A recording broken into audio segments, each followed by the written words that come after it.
Bang, Assalamualaikum bang. Assalamualaikum je. Salah orang tu bang.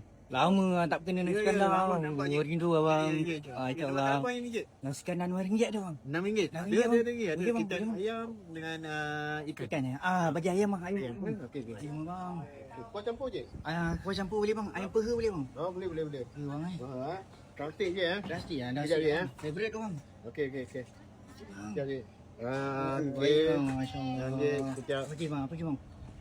Sayur bang. Ada sayur. Ini RM6 je. Kau campur je Kuah campur boleh bang. Okey. Baik. Okey. Kau semua boleh je Boleh bang. Boleh bang. Banjir je Okay bang. Banjir je. Kau banjir bang. Banjir sikit. Okey. Sambal bacang bang. Macam Sambal bacang. Nasi kandar Melayu bang Kandar Melayu kena ada sambal bacang bang. Orang Melayu. Baik. Masya-Allah. Okey Macam ni je. Macam ni, bang. RM6 je. Macam ni nak Ada pergi. ayam, sayur dengan ni. Dengan kita bagi pun pedam. Oh, padam sekali bang. Pedam dengan air. Okey bang. Sekali dengan air bang. Ya. Air boleh refill bang. Ya. Ui, baik bang. Kita ada menu lain kali tu. Bang ada apa lagi bang? Kita ada mi goreng mama. Mi goreng mama.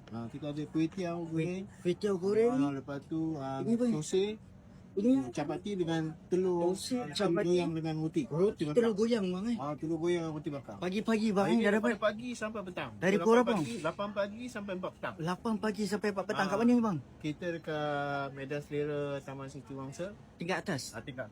Cuti hari apa? Tak ada cuti. Tak ada cuti bang. Hari raya Masya-Allah. lagi cuti. Betul-betul nak kaya bang. Hari raya cuti. Hari raya. Hari raya. Kau nampak pun. Masya-Allah. Baik bang. Baik bang. Nasi bang Okey. Bismillah. Bismillah. Ini okey dah.